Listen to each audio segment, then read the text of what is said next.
Puji Tuhan, Bapak Ibu, Saudaraku, dimanapun berada, baik yang ada di rumah masing-masing, mari kita persiapkan hati dan pikiran kita untuk mendengarkan kebenaran firman Tuhan pada pagi hari ini.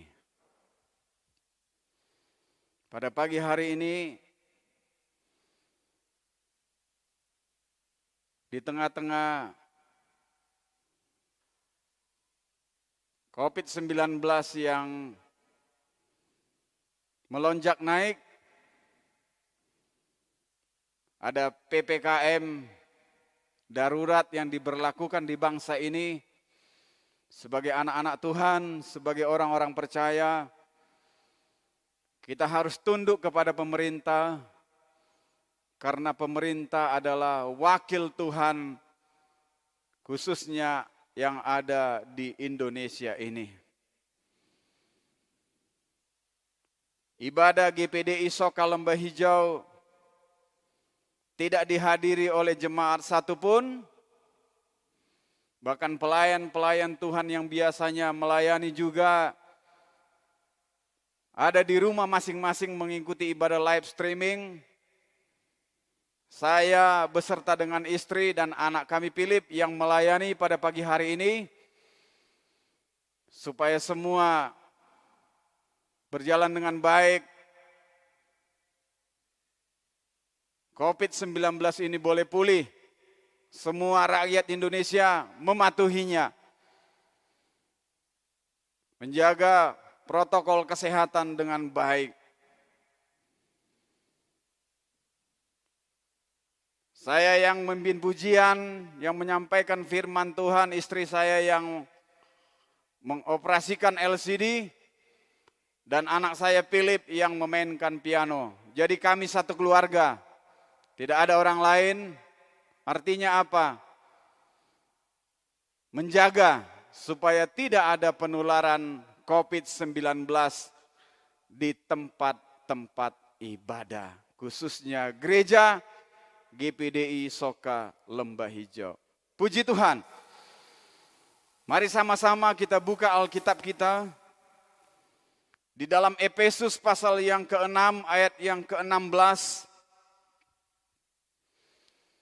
Efesus pasal yang ke-6 ayat yang ke-16.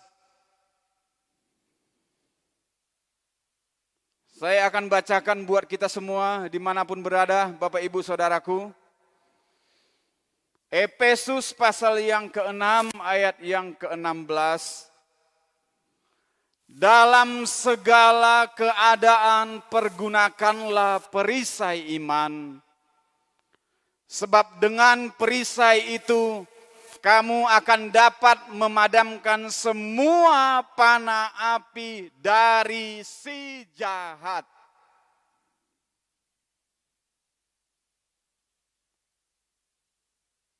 Bapak, Ibu, Saudaraku yang dikasihi oleh Tuhan, firman Tuhan mengatakan kepada kita pada pagi hari ini, bahwa dalam segala keadaan apapun pergunakanlah perisai iman.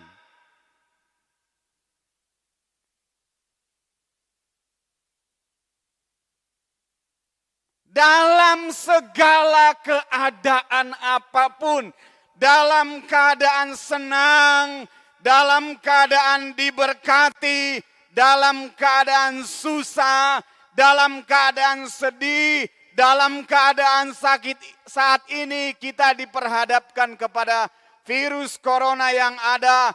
Firman Tuhan mengatakan pergunakanlah perisai iman untuk menangkal semuanya ini.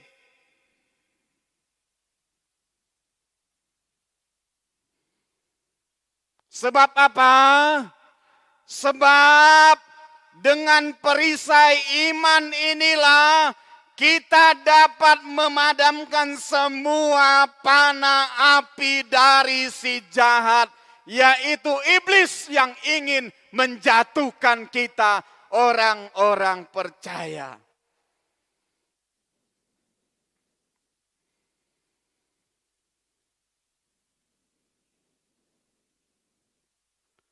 Firman Tuhan mengatakan orang benar itu hidup oleh iman percayanya kepada Tuhan.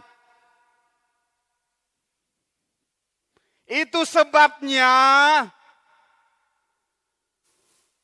mari kita pergunakan iman percaya kita untuk melawan panah api dari si jahat, yaitu iblis.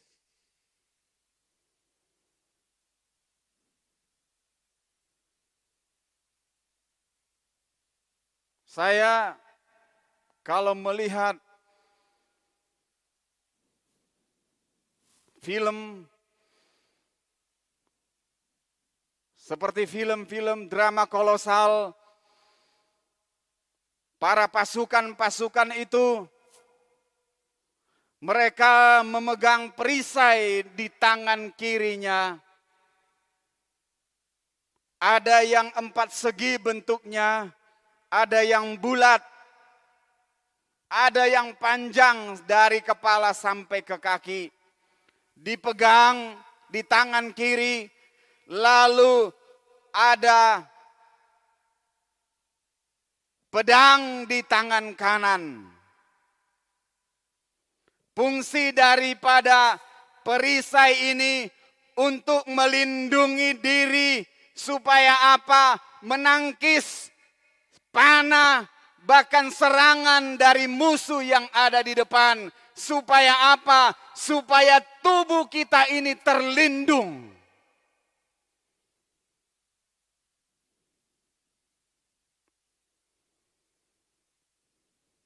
Terlindung. Dan saya juga mempelajari bahwa perisai di depannya dahulu kala dibuat dari tembaga yang tebal. Bahkan ada yang disalut oleh emas supaya berkilauan. Tatkala menghadapi musuh, ini emas berkilauan menyilaukan mata musuh sehingga kita bisa menyerang musuh itu. Ini fungsi daripada perisai.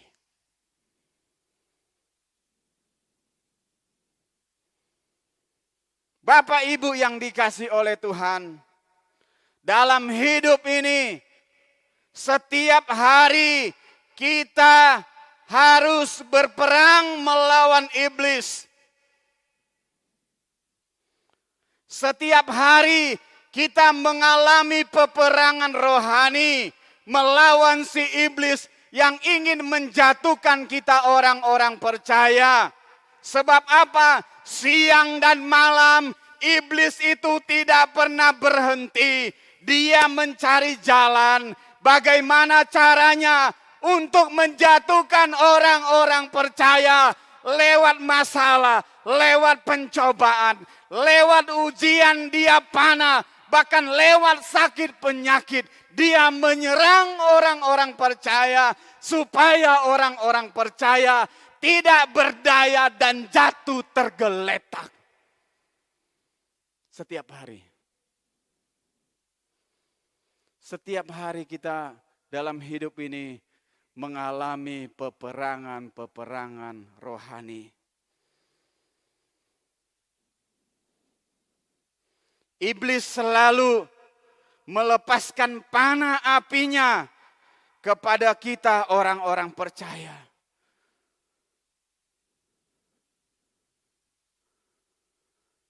Panah api yang dipanahkan oleh iblis kepada kita orang-orang percaya, yaitu panah api ketakutan. Panah api keraguan, panah api kebimbangan, dan panah api ketidakpercayaan. selalu dipanahkan oleh iblis dalam hidup ini. Kita dibuat menjadi takut, bimbang, khawatir, dan ragu. Dan kita meragukan kuasa Allah. Inilah yang terus diserang oleh iblis kepada kita orang-orang percaya. Apalagi di hari-hari ini lewat sakit penyakit virus corona.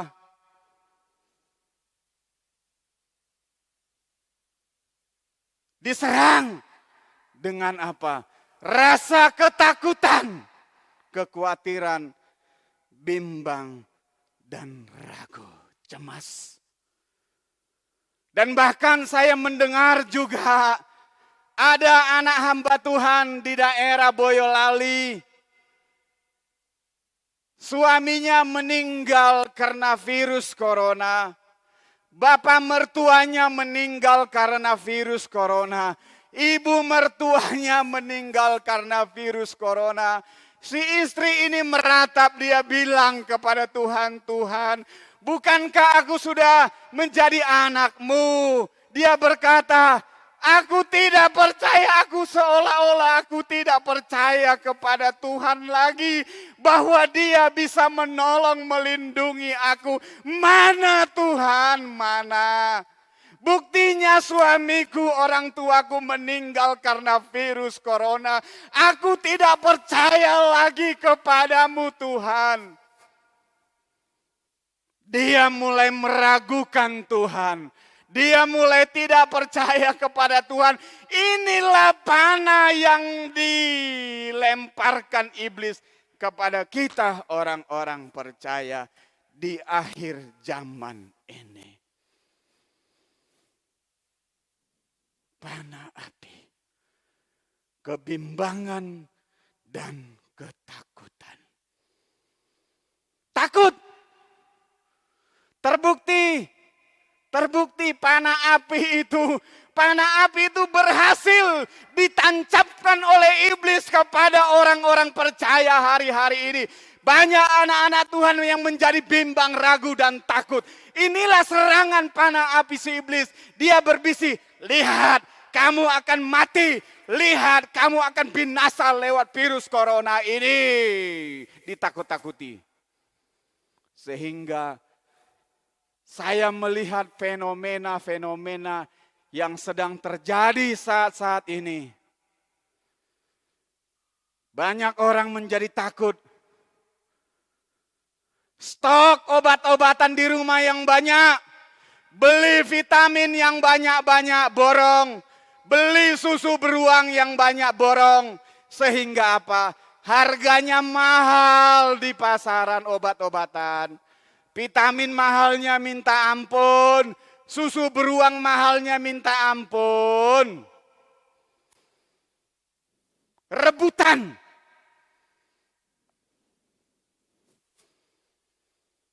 Panik. Takut. Iblis tertawa. Haleluya. Takut. Iblis bilang, ayo beli susu beruang banyak-banyak. Itu menangkal COVID. Ayo beli. Beli vitamin. Beli. Sehingga harganya melambung. Kacau perekonomian. Orang semua panik, buying.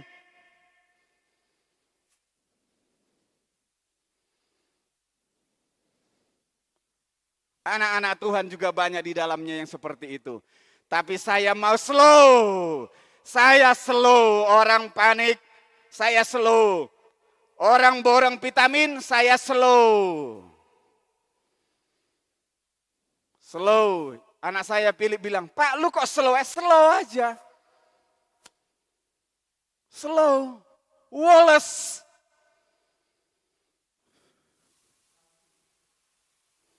Karena apa? Ada Yesus.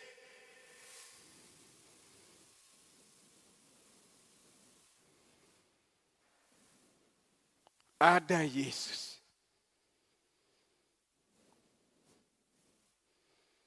Iblis berusaha mengalihkan pandangan kita. Iblis berusaha supaya kepercayaan kita, pandangan kita kepada obat-obatan, kepada minuman-minuman yang mengandung vitamin, dan tidak lagi kepada Tuhan. Itu tujuan iblis. Dan dia mulai menuding dan berkata kepada Tuhan, Tuhan lihat tuh, anakmu kok pada ketakutan, wes pada ketakutan. Panah api si iblis membuat orang menjadi takut. Panah ketakutan dia panahkan.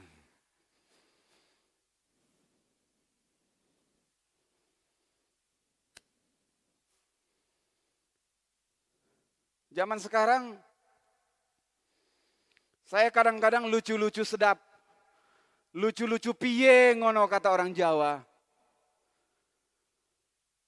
Sekarang orang kalau pulang dari kerja ataupun dari mana, masak air, dikukus. Kukusannya dibolongi, dimodifikasi supaya bisa masuk peralon. Peralonnya ini nanti keluar uap toh. Di airnya kasih minyak kayu putih. Dikasih rempah-rempah, cabai, bawang, tomat, ajinomoto, masukin semua ke dalam. Setelah mendidih, uapnya dihirup. Katanya apa? Membunuh corona. Ada lagi, pancinya itu dibuka, lalu orangnya di situ ditutupi sama sarung. Sarungan, supaya uapnya masuk ke mulut, ke hidung, virus coronanya mati.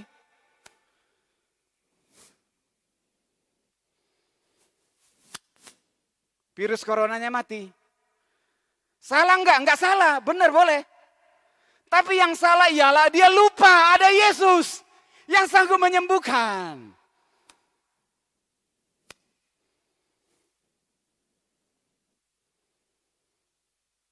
Dia tidak lagi datang kepada Yesus memohon perlindungan, tetapi kepada apa? Kepada kompor.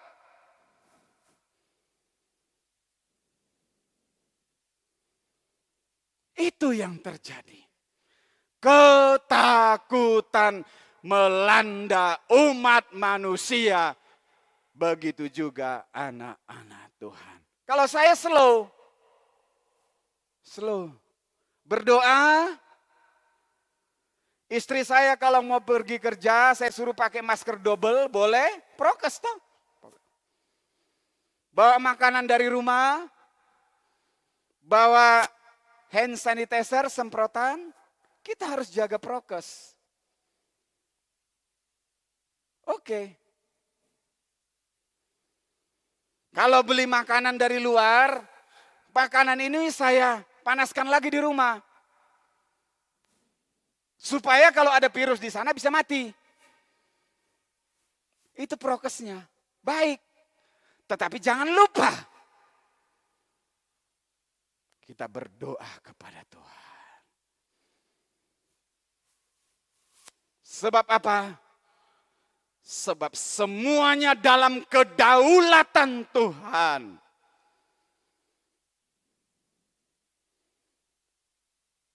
Panah api ketakutan yang dilepaskan oleh si iblis di hari-hari ini membuat orang-orang percaya menjadi takut dan putus asa serta kehilangan semangat hidup. Patah semangat.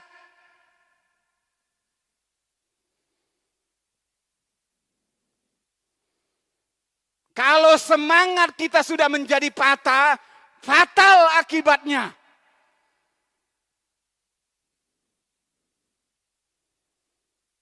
Amsal pasal yang ke-17 ayat yang ke-22.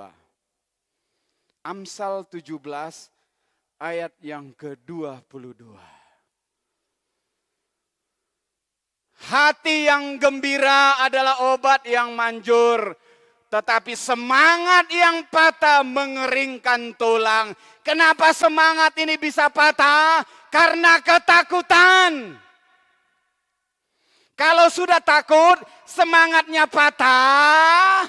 Kalau semangatnya patah, dikatakan mengeringkan tulang, tidak berdaya, mati total. Ini tujuan iblis.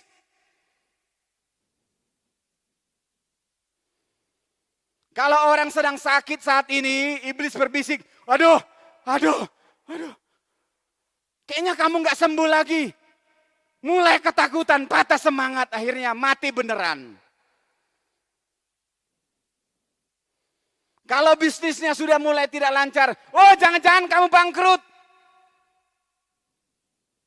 Ditakut-takuti oleh iblis, sehingga semangat kita menjadi patah, dan akhirnya iblis leluasa mengambil alih hidup kita. Ini yang terjadi. Tetapi firman Tuhan mengatakan di awal tadi, apapun segala keadaanmu, lawanlah dengan perisai iman. Katakan dengan iman bahwa Tuhan akan menolong aku.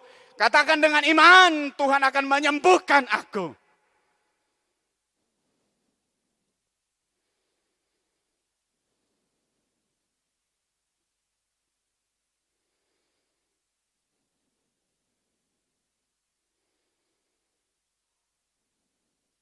Bapak, Ibu, Saudaraku yang dikasihi oleh Tuhan. Firman Allah sudah berjanji kepada kita bahwa kita tidak dibiarkan Tuhan berjalan sendirian. Dia selalu menemani hidup kita. Imani, semua kita imani. Panah api si iblis kita imani, kita lawan dengan perisai iman.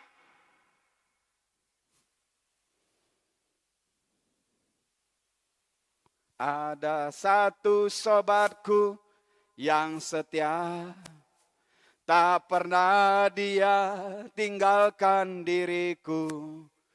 Di waktu aku susah, waktuku sendirian, dia selalu menemani diriku. Siapa? Namanya Yesus.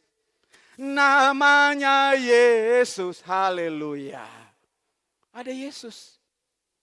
Di dalam perahu kehidupan ini, dia selalu ada. Menemani kita. Dia selalu ada. Hanya bagaimana kita mau mengaktifkan enggak iman itu. Kalau kita aktifkan iman itu, maka kuasa Allah itu akan bekerja dalam diri kita, menolong, melindungi, bahkan mujizat Allah terjadi. Seperti Petrus, dia mengimani Yesus. Akhirnya dia bisa berjalan di atas air. Ingat, Petrus manusia biasa seperti kita. Dia bisa berjalan di atas air, melawan hukum alam. Karena apa? Karena iman. Karena iman, ingat, karena iman. Dia bisa loh, Petrus bisa loh berjalan di atas air. Dia berjalan di atas air yang sedang bergelora. Berjalan di atas ombak kehidupan. Kita juga bisa loh seperti Petrus. Bisa. Katakan amin. Kita bisa berjalan di atas air. Kita bisa berjalan di atas gelombang kehidupan ini. Bisa. Bisa. Petrus bisa.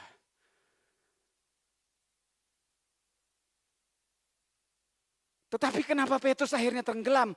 Karena takut. Orang yang takut artinya tidak memiliki iman.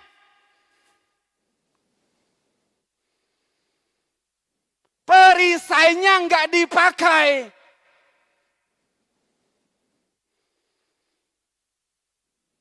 Kalau tidak dipakai, panah api si iblis langsung menuju ke tubuh ini. Lep, kita hancur.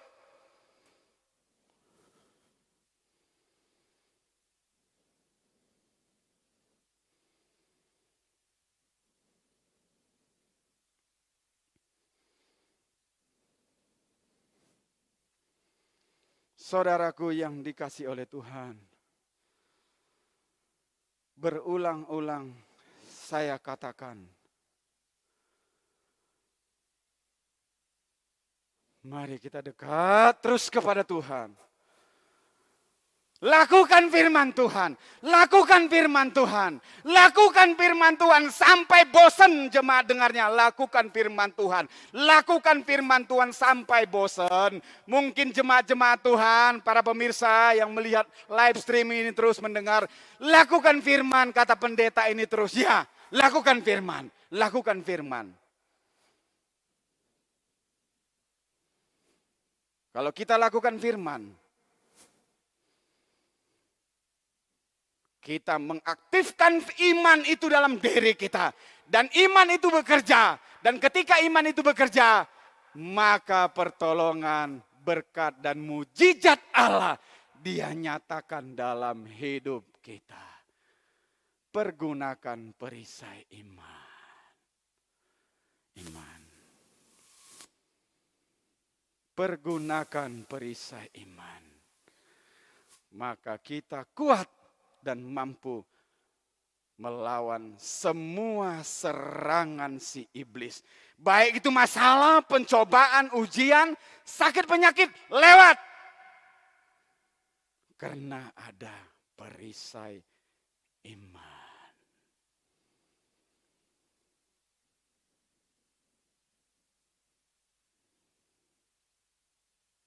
Biarlah kebenaran firman Tuhan ini menguatkan kita, memotivasi kita untuk mengaktifkan iman percaya kita. Bekerja terus dalam diri kita. Kita katakan kepada Tuhan, Tuhan, pertambahkan iman percayaku. Maka iman itu akan membentengi hidup kita. Terima kasih, Tuhan Yesus memberkati kita semua. Berbahagialah orang yang mendengar dan yang melakukan firman Tuhan ini. Tuhan Yesus memberkati. Pemain musik,